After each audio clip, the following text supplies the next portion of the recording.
বানালাম টমেটোর পরোটা। তো দেখুন পরোটাগুলো কত সুন্দর হয়েছে আর খেতেও বেশ মজা হয়েছিল। তো এখানে নিয়েছি আমি দুটো টমেটোর। তো টমেটোটাকে আমি আগে সেদ্ধ করে নিয়েছিলাম।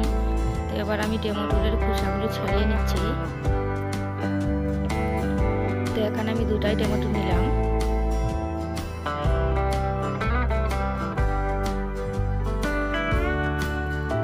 তো এবার আমি টমেটোগুলোকে গুঁড়া করে নেব।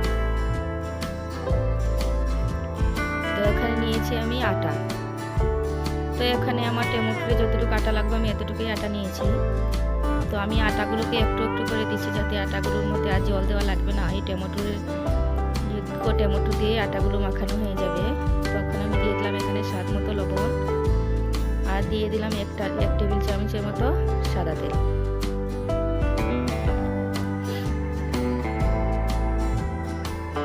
তো দিয়ে আমি ভালো করে আটাটাকে মেখে নেব। দেখুন আটার মধ্যে কিন্তু আর একটুকু জল দিতে লাগবে না।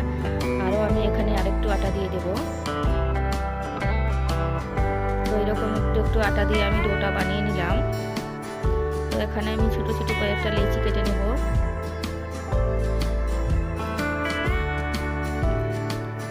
তো আমি এখানে 4-5টা লেচি বানিয়ে নিলাম।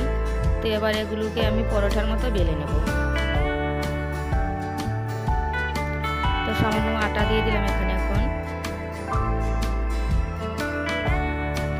তো আটা দিয়ে আমি এগুলোকে বেলে নিচ্ছি। দেখুন তো আমার পরোটা বেলানো হয়ে গেছে। তখন আমি উপরে আবার দিয়ে দিলাম সাদা তেল। তো সাদা তেল আমার যতটুকু প্রয়োজন আমি এতটুকুই সাদা তেল নিলাম এখানে। তো আমি রুটির চারদিকে ভালো করে সাদা তেলটা লাগিয়ে নিলাম। আর ওখানে দিয়ে দিলাম আবার উপর থেকে আটা। তো আটাটাকেও আমি এরকম ভাবে লাগিয়ে নিলাম। দেখুন তো আমি এরকম করে এবার ভাঁজ করে নেব।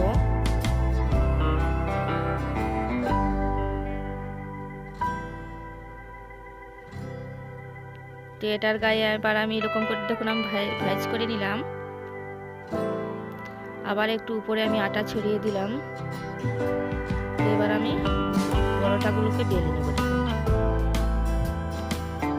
তো পরোটাগুলোকে আমি আর বড় করলাম না, বেশ অত বড়ই রাখলাম। তো সব পরোটাগুলোকে আমি বেলে নিয়েছি। দেখুন তো এখানে নিলাম আমি পেঁয়াজ কুচানো কিছু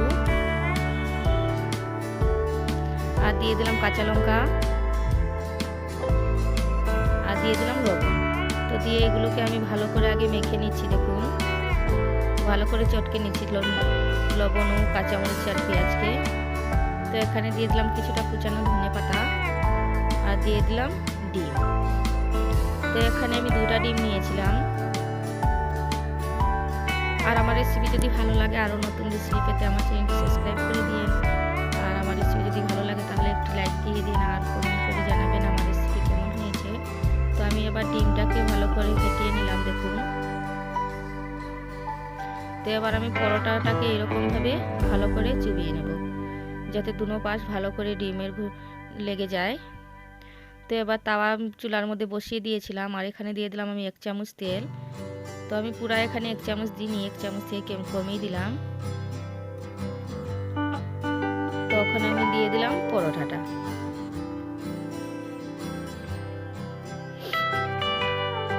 তো আমার এক পাশ পরোটা মোটামুটি একটু হয়েছে। তো আমি সামান্য একটু তেল দিয়ে দিলাম উপর থেকে, দিয়ে আমি আরেক পাশ ভালো করে ভেজে নিলাম। তো আমার পরোটাগুলো বেশ সুন্দর গোলের, দেখুন কত সুন্দর ফুটবলের মতো ফুলেছে।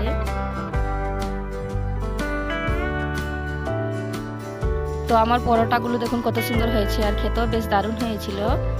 তো এবার আমি সব পরোটাগুলোকে আমি বানিয়ে নিলাম আর সব পরোটাগুলোকে আমি বানাতে দেখাইনি। আর বেশ মুচমুচেও হয়েছিল।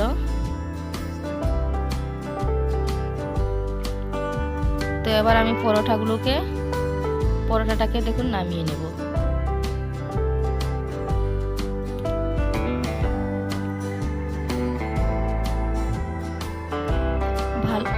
আর আমার রেসিপি দেখার জন্য আমি সবাইকে অসংখ্য ধন্যবাদ জানাই।